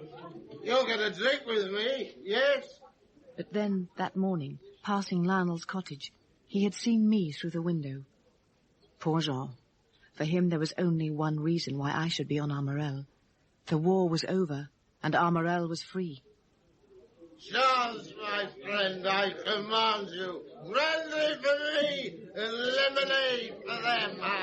I command these sound bosh to drink with me to victory and to the return of Miss Nicola Fallaize, the sister of the suzerain of Armorel. I knew nothing of this at the time. The provost and I had indulged in a quiet bit of cattle rustling and had borrowed Hyacinth, a pregnant cow who bore some resemblance to Venus. It was just after we parted that the provost met Françoise from the Estaminet des Anges, and she told him what was happening. Thank you, Françoise. Now, go back to Les Anges. Tell your husband to wait in the yard until I bring Jean to him. Then he must strike, so that Jean's mouth is shut. You understand, Françoise? He must strike hard. The sun was still shining, but I do not think the provost would have seen it, as he walked slowly and deliberately to betray his friend. My friend, c'est toi. C'est Jacques le Cheminot. No, it is not Jacques le Cheminot. It is the provost of Armorel. I repeat, it is the provost of Armorel. Jean, I order you to come with me. The authority of his voice impressed the soldiers, and no one tried to stop them as the provost left the café with Jean stumbling behind him. Jean. Oui, mon ami. What is it that you want? Au revoir, my friend. No, Charles! While the provost was putting duty before friendship, I was standing in Lionel's backyard feeding parsnips to Hyacinth, while Lionel covered her left side with a wash of white paint.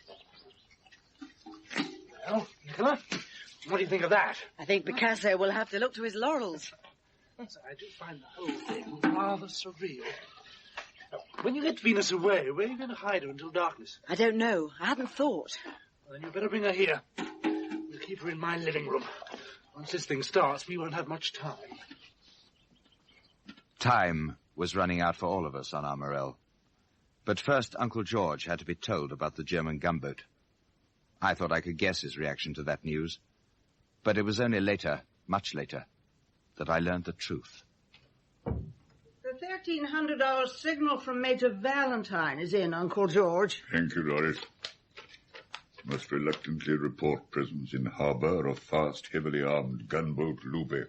Stop.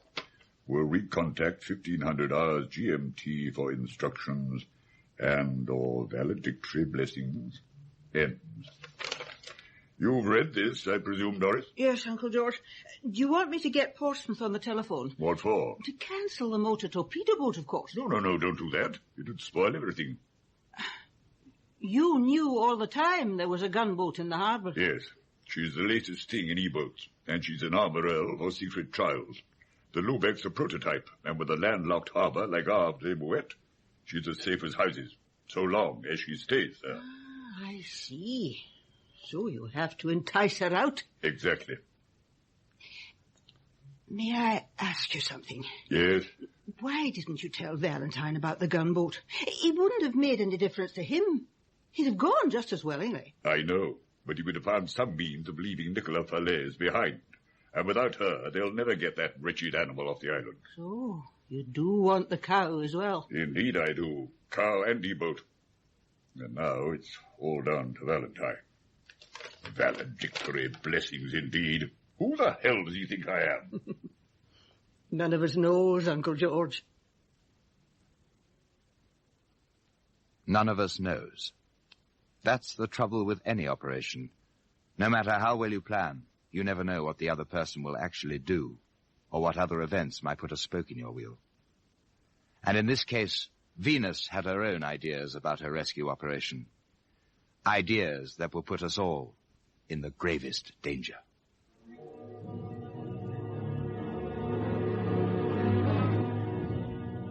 In Appointment with Venus by Jerrard Tickell, dramatized for radio by Michael Bartlett, Karen Archer was Nicola Fallaize, David Collins, Lionel, Michael Cochrane, Major Valentine Morland, and Frederick Yeager, Captain Weiss.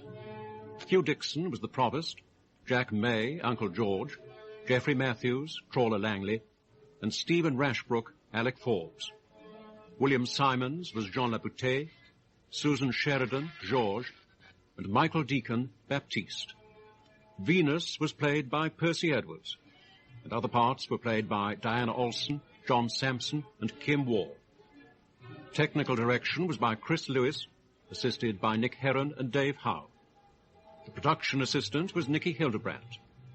This was a BBC World Service drama production, directed by David Hitchinson.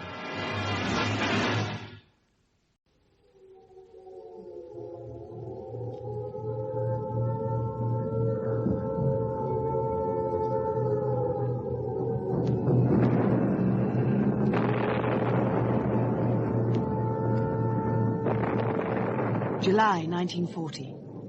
The Germans now occupy all of the Channel Islands, including Armorel, my home. Here is the midnight news. The Ministry of Food stated today that the loss of supplies from the Channel Islands will not be serious. The foodstuffs principally affected are potatoes and tomatoes. But apart from potatoes and tomatoes, there are also cows, including Venus de l'Abbaye. I am Nicola Fallaize, sister of the suzerain of Armorel. And Venus?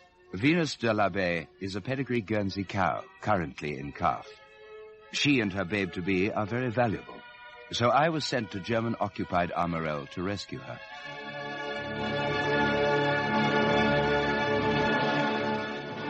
We present Appointment with Venus by Jerrard Tickell, dramatized for radio in 4 parts by Michael Bartlett, with Karen Archer and David Collins as Nicola and Lionel, Michael Cochrane as Valentine, and Frederick Yeager as Captain Weiss. Part 4, The Evacuation of Venus.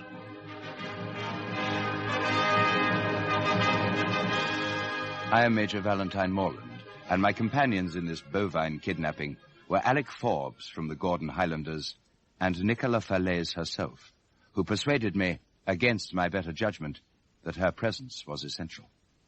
We had landed on Armorel, and I had persuaded my cousin Lionel, a pacifist and a painter who had stayed on the island, to help us camouflage another cow to fool the Germans while we spirited the real Venus away to the beach. Unfortunately, the German commandant, Captain Weiss, was himself a farmer and loved Venus dearly. Müller? You wanted me, sir? Yes, Müller.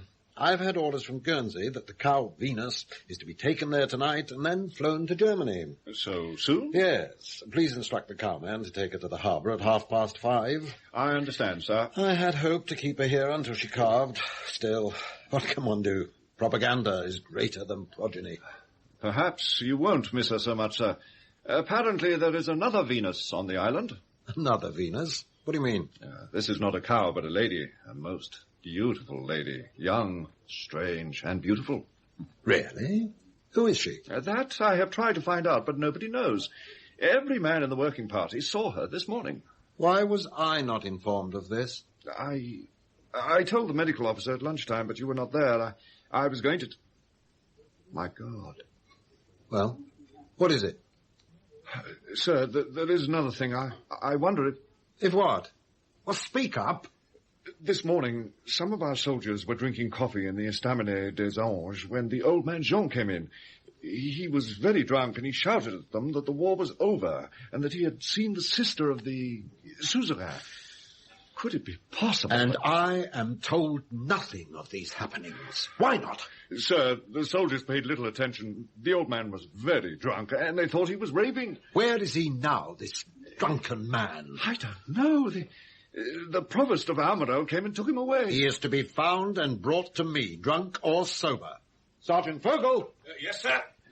Sergeant Fogel, you will go at once to the Estaminet des Anges and seek the man Jean and bring him to me no matter what his condition may be. Yes, sir. You, Miller, you will instruct the NCO of the working party to report to me. I also wish to interview the provost of Armorel after I've seen the NCO.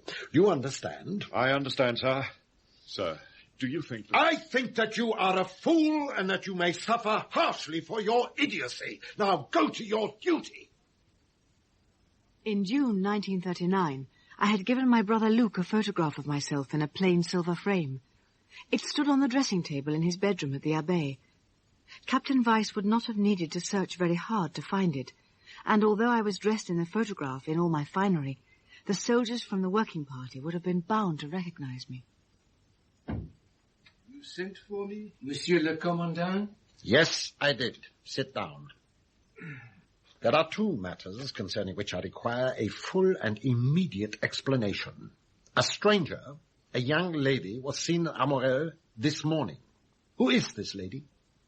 Monsieur le Commandant must be mistaken. That is all you have to say? That is all. Look at this photograph. Is this, or is it not, Miss Nicola Fallaize, sister of the absent suzerain? It is Miss Nicola, monsieur. And it is also the lady who walks the roads of Armorel. She was seen and recognized by Jean, who blurted out the news, poor drunken fool. That is why he was led away by you and brutally attacked. If he should die, you and those associated with you will be charged with murder and executed. But, monsieur... I ask you again, Monsieur le Provost, where is Miss Nicola Fallaize? At that precise moment, Miss Nicola Fallaize was only a few yards away. I was leading a slightly fretful Venus along the top road in full view of the windows of the Abbaye. Dangerous, but I had no choice. I am waiting, Monsieur le Provost. I cannot answer your questions, monsieur. Listen to me. The island is ringed with sentries. She has no chance of getting away. Now will you speak? I have nothing to say. What? Je n'ai rien à dire. Very well. You are under arrest. You are forbidden to leave the Abbaye. That evening at 5:30, Baptiste, the cowman, collected the painted cow from the meadow outside the Abbaye and led her away down the road towards the harbour. It is ironic that everything would have gone smoothly had it not been that Captain Weiss genuinely loved Venus and decided to see her safely on board ship. Heaven only knows what Hyacinth thought about having her coat covered in paint, but there was no doubt that she deeply disapproved of being coaxed along a tiny gangplank, especially as the breeze was causing the boat to rock uneasily. Is this safe? All right. Come on, my friend. Stay by her head. Oh, monsieur. I will come. It is all right, monsieur. Tout va bien. Please do not come, je vous en prie. It's all right. I have a cow. All right, Venus, my Liebchen. Bring her head more to the right. Oui, monsieur. That's excellent. There you are, girl. But she's sticky. What's wrong with her? There is nothing wrong with her. Wait! Guards! Take this animal ashore. But, monsieur, if you... I say. So, the island of Armorel stages a pantomime, has it? But, monsieur... That painted creature is not Venus. She's not Venus. No. The scene in Lionel's studio was as surreal as his paintings. The curtains were tightly drawn, and the only light we dared risk was that of a candle. Its soft light showed Lionel, myself, his half-finished picture on its easel, and Venus, her head rope looped around the leg of the piano, her bulging body between the bookcase and the writing desk. What's this chap like, Nicky? The one you call Valentine? He's a nice person. He's gentle, and he gives one a great sense of security. Is he in love with you? I don't know. I think he may think he is. Oh. And you, my darling, what about you? I don't know if you'll understand this, but in the last year, since I left Armorel, I have been taken to parties and to dine and things by lots of men. People I've liked. Oh. Valentine's one of them. But there always comes a moment when I look at them and suddenly I know that they're not you.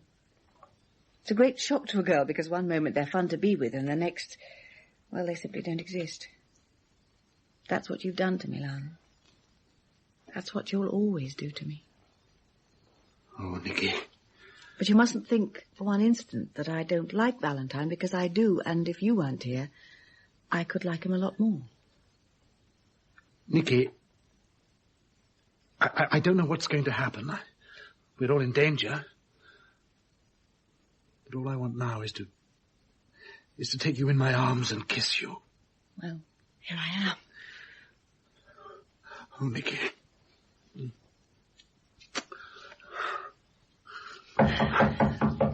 Listen. It's George. How did he...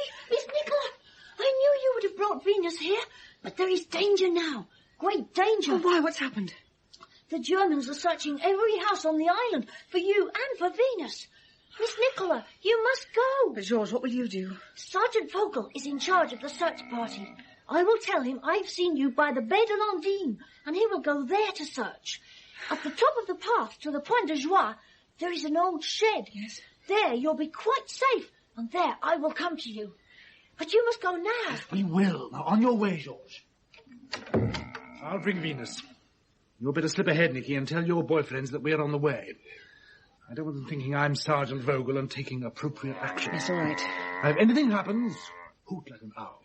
I don't know how to hoot like an owl. Then they should have taught you that before you left London. Hooting like an owl is de rigueur on this kind of expedition. Now, we'd better get moving. But first... Yes? I want to tell you that I love you very much. That's all. I left him with Venus, who was breathing heavily and clearly in some distress. As I reached the corner of the road, Valentine emerged from the bushes. Thank God you're here. Surely you didn't think I'd lost my way. I took her hands in mine and felt them quiver. Her face was white in the gloom. She let me hold her for a moment and then gently freed her hands. Is Alec all right? Here I am, Miss Nicola. Oh. I'm fine. Look, I'm worried. Lionel is bringing Venus, but she doesn't seem too good. And the Germans know that something's up. All the houses on the island are being searched. They know I'm here. They've got extra guards on the cliff. Oh, well, Alec and I can deal with the sentries, and they can search the houses till they're blue in the face because we're all out of doors. Well, here we are. Oh, this is my cousin, Lionel, who paints pictures. And cows. This is Valentine Morland, and the desperado with the revolver is Alec Forbes. Hello, Lionel. How's Venus? Well, the lady has her health, but only just. I rather think we're going to be confronted with another problem. Or should I say an extra passenger, at any moment. Let me see. I don't think there's much doubt. No. Is there any shelter near? Yes, there's a shed in about 100 yards. We'd better get out there at once. Alec, what are you saying? Mr. Valentine, we can go no further. Venus is about to have her calf. There was nothing to be done, but I was very conscious of the minutes steadily ticking away. I wished passionately that Alec and I had come alone. If anyone could let me have a match, I've brought a candle. Here you are. Well, here we are. Not exactly the most elegant of maternity hospitals, is it, Morland? In the flickering light of the candle, I looked at Lionel for the first time. Nicola's cousin. The man about whom she had spoken with reluctance. A reluctance which I suddenly realized I had misunderstood. Well, I suppose all we can do in circumstances like this is give Venus a bit of a hand, isn't it? This was the boy with whom she spent her childhood, now grown into a man. This was the painter and the pacifist. Superficially, they were not alike, because she was fair and he was dark. But there was a likeness, an indefinable twinship about them that saddened me. For a moment, I felt like an intruder. George! I did what I said I would do, Miss Nicola. I've sent Sergeant Vogel to the Baie de Landine. Oh, he's such a fool. Is this your friend, Mr. Valentine? Yes, George. His name's Alec. Bonsoir, Monsieur Alec. Je m'appelle Georges. I'm afraid I can't speak French, George, but I'm very happy to make your acquaintance. And me too. Good evening, Mr. Lionel. Are you coming to England with us to fight the Germans? No. He is not going to England. Vogel. None of you is going to England. Get your backs to the wall and put your hands up or I shoot. Stunning, startling, and final. We had no choice but to obey. Young Georges was not quite as clever as he thought. So, I find everything at once. A missing cow, a missing artist, and Miss Nicola Fallaize. Also a little boy who thought he was very clever. And 2 strange gentlemen. I told you to hoot like an owl, Nicky. Silence! One by one, you will throw your guns on the floor. The clever little boy who led me to you can keep his tin pistol. Oh, what happens now? You are hoping I will march you to German headquarters so you can escape in the dark. No. Here we wait until the guard is changed, and then the soldiers will come looking for me.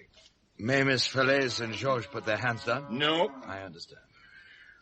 Interesting to see that an armed NCO in the German army is afraid of an unarmed woman and of a little boy with a toy pistol.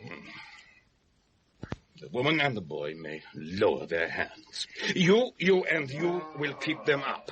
Nobody is to move. If any of you moves, I shoot. I wonder if you'll get promotion for this, Vogel. I confess to a certain difficulty in visualizing you as an officer. Silence! We wait. Glancing upwards at the watch on my wrist, I tried to calculate how long it would be before the charges I had set on the beach exploded. Venus. Stay where you are. What is the matter with the cow? Her calf is arriving. It's all right. I said to you, get back to the wall. But she needs help. Get back. I will not get back. I'm going to see to Venus. What? It's all right, Venus. I'm here. Shh, you're among friends. As Nicola knelt beside the cow, my mind was racing. I wondered what Captain Weiss was doing at that moment. It's nearly 10 o'clock. No news yet of the search party? No news yet, Captain. You know, Miller, I believe that Miss Nicola Fallaize was sent here for that purpose. Therefore, the British will have made a plan to take her off. So that means a boat? Yes, indeed it does, and a small boat at that. Now, what I want, Miller, is to capture that British boat, not to sink it. That is why the sentries on the cliffs have orders not to fire, but to let the British come in. It's when they try to put to sea that we will have them. They will not send anything as fast as the Lübeck. And anyway, they do not know she is in Armorel. Exactly, my friend, which is why her commander is ready to put to sea at a moment's notice. So all we can do, Miller, is to... God! Guard! Guard! Turn off the guard!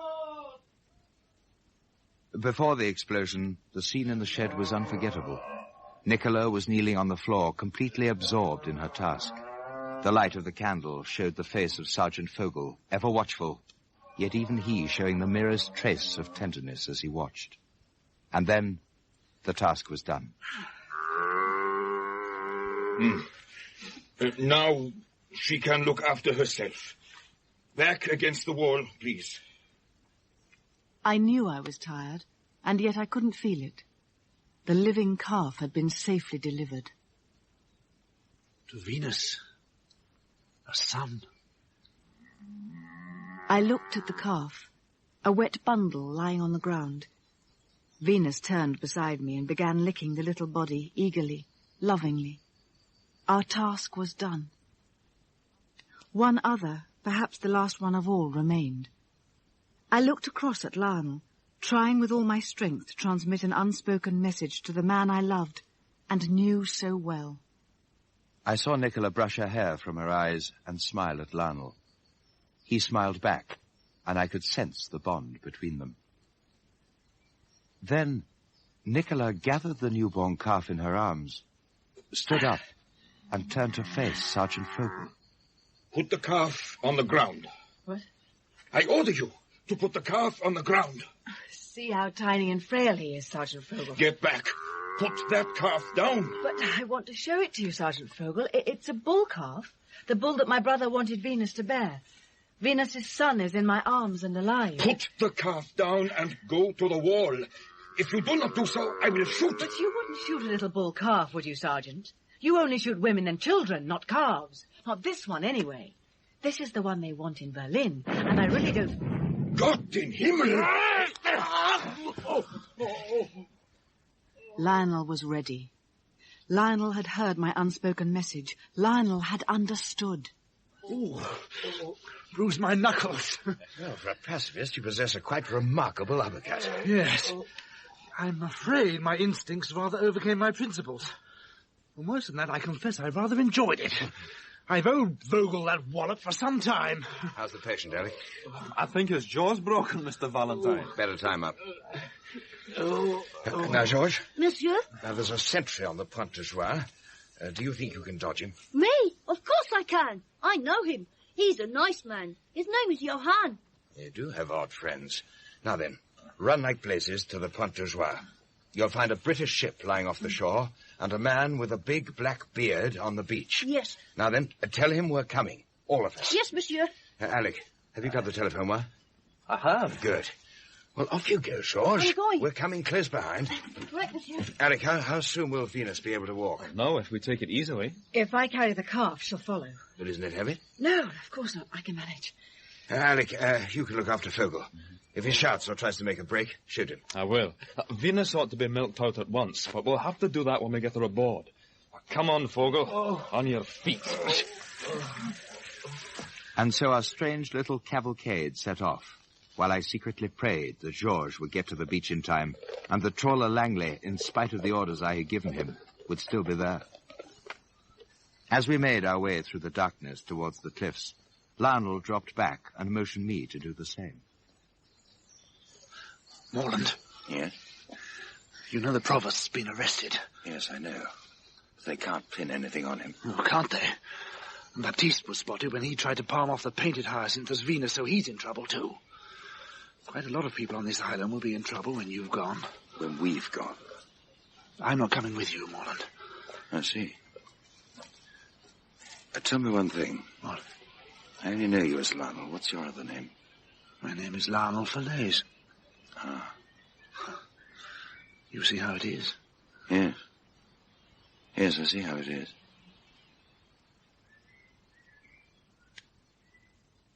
The Pointe de Joie, and trawler waiting for us on the beach. He never did obey orders unless they suited him. Behind him, a raft with a well-padded horsebox on it bobbed gently at the water's edge. Give the calf to me, Miss Nicola. It's all right, trawler. I can manage. I want to. Mind how you go, Miss Nicola. Here, I'll hold the raft steady for you. Oh, thanks, Alec. Now, if you go, Venus should follow. At first, Venus was very suspicious. But then the calf made a sort of whimpering noise, and Venus lumbered forward and entered the horsebox. It was a tremendous moment. Nicola laid the calf on the straw, and Venus bent over her son, licking him with a rasping, loving tongue. All right, Miss Nicola. All right, trawler. All right. Take it easy. As the steel cable tightened and the raft began to move towards the motor torpedo boat, it happened. A brilliant white shaft of light sliced the darkness and moved across the rising waves until it reached our vessel. In its beam, we saw a fantastic sight. The derrick on the MTB swung out, the horsebox was clipped on, and the whole thing was lifted high into the air. I clambered on the deck of the MTB. Behind me came trawler, wading through the water with Georges on his shoulders. Behind him, Sergeant Fogel, prodded forward by Alec's gun in his back. And still, the Germans didn't shoot. Permission to fire, Captain Weiss. No, wait. The Lübeck will be here at any minute, and there is no escape for them. They seem to have a prisoner. Indeed they do. That is our good Sergeant Fogel. It was time to go. I waded out through the waves, and trawler pulled me up on deck. All aboard! Valentine, wait! Where's Lionel? He's not coming. All aboard, skipper! Aye, aye, sir! But he is coming. I'm not going without him. Lionel, wait for me! I'm coming ashore! There seems to be some sort of struggle, Captain. Give one machine gun burst astern of the vessel. Yes, sir. Lionel! Lionel! One more burst.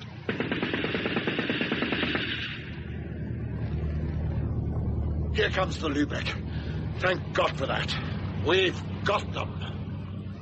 And for those of us on board the MTB, it looked as though Captain Weiss was right. Our boat tore along the line of rocks, but the German gunboat was on our starboard quarter and overtaking us fast. In about 30 seconds, she'd have us. And then...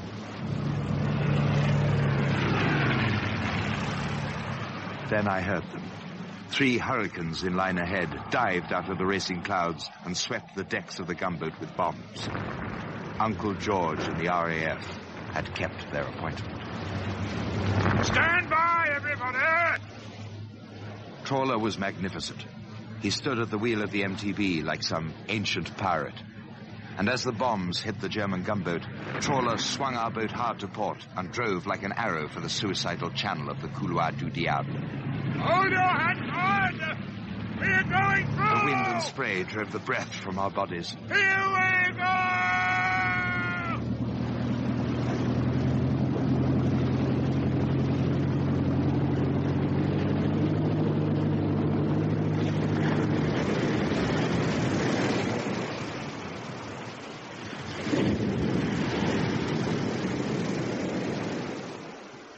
The open sea, the white ensign blowing above me, and a terrible sense of loneliness. A loneliness that I shared as I stood in my cottage on Armorel the following morning.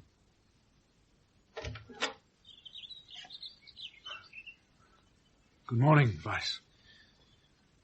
Are you aware, Mr. Fallaize, that the gunboat Lübeck has been sunk by bombing from the British Air Force? 7 German sailors and 2 officers have been picked dead from the sea. I'm sorry. I would like you to believe that I am sorry. Ah, so this is where Venus was hidden. Yes. This is where we took her, my cousin Nicola and I. Nobody else had anything to do with it, Vice. Not the provost, nor Baptiste, nor Jean, nor anyone on the island. You wish me to believe that you alone are responsible? On Armorel, I alone am responsible. I have only one more thing to ask you, Mr. Fallaize. Why did you not go with your friends? I looked through my window at the sun on the fields. Somewhere, far beyond the cliffs of Armorel, Nicky was safe at sea, heading for England. And Venus was suckling her calf. I asked you a question. How could I go? Someone had to be here to tell you the truth about what happened. The whole island would have been made to suffer. I will be court-martialed, you know. I thought you might be. I'm sorry. It is a fine morning, is it not? It is a beautiful morning. Keep looking out of the window, Mr. Fallaize. In my mind, I could see the turn of the road, the gates of the Abbey of Armorel, and beyond them, the bell, hanging motionless in the tower where Nicky and I used to climb.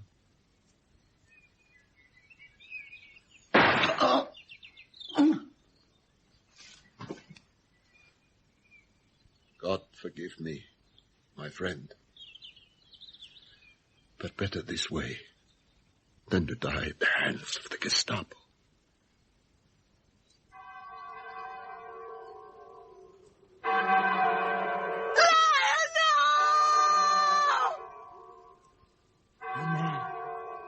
Montez à la maison éternelle.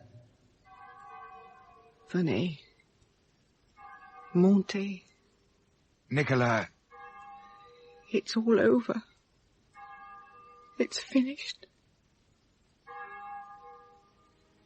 But it isn't, of course. Nothing ever is. We did what we set out to do. Venus and her calf are alive and well and living in England. And who can say if the price we paid was too high?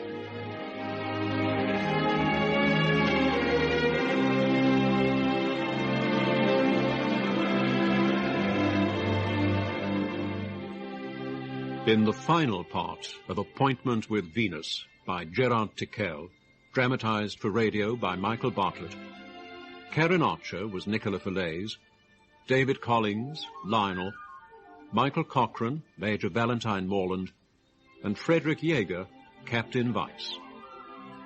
Hugh Dixon was the Provost, Stephen Rashbrook, Alec Forbes, Michael Tudor Barnes, Sergeant Fogel, Susan Sheridan, George, and Geoffrey Matthews, Trawler Langley. Paul Gregory was Muller, Michael Deacon, Baptiste, and John Sampson, the German sentry. Venus was played by Percy Edwards, and other parts were played by members of the cast. Technical direction was by Chris Lewis, assisted by Nick Heron and Dave Howe. The production assistant was Nicky Hildebrandt. This was a BBC World Service drama production, directed by David Hitchinson.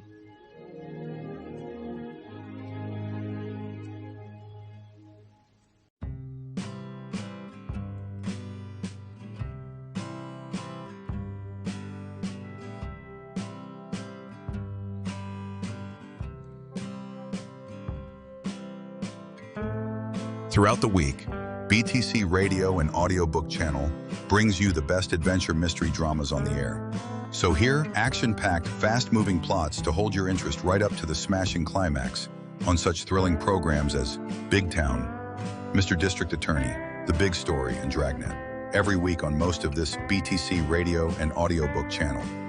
On Dragnet, you'll hear the documented cases from the Los Angeles police files. The Big Story brings you 2 tales from the front pages of America's newspapers. Mr. District Attorney, the champion of the people, takes you through an exciting episode in the conviction of a criminal.